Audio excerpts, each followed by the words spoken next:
Chapter 57. Out.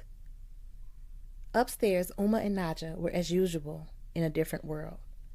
Uma was fast at work on the orders I gave her this afternoon when I picked her up from work.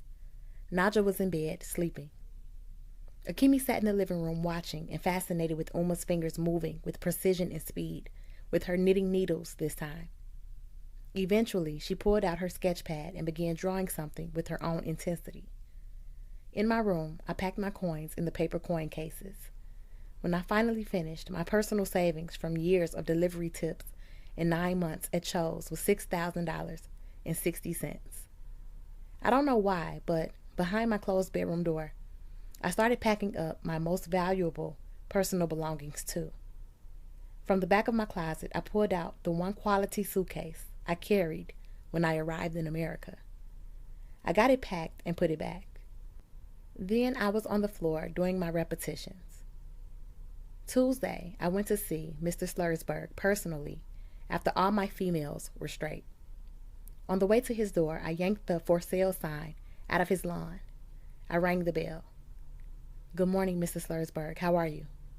I went through the formalities. "Can we talk business?" I asked him. He came out on the porch this time instead of inviting me in. He was still dressed in his pajamas and robe. "I have your money. What do you say we sign contracts on Thursday and you move out within the next week or so?" "You have the money?" he asked me, as though he needed to hear it twice. "All of it," I confirmed.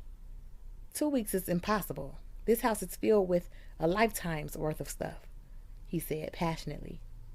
I couldn't tell him what I knew from what I saw inside of his home, that it was all junk.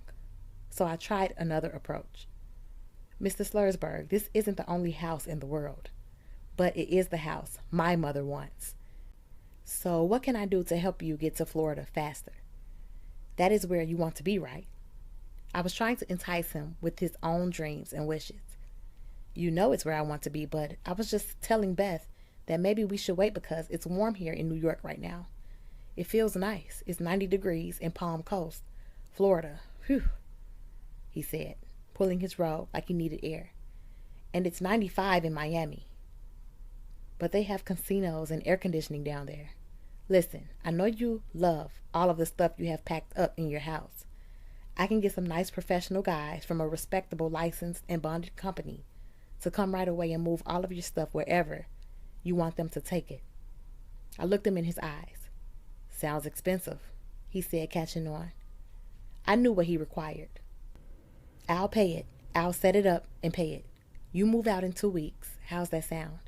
I asked him through a strained smile. "Anytime you're paying it sounds good to me," he said, laughing. "But I choose the moving company and you pay them," he said. We shook on it.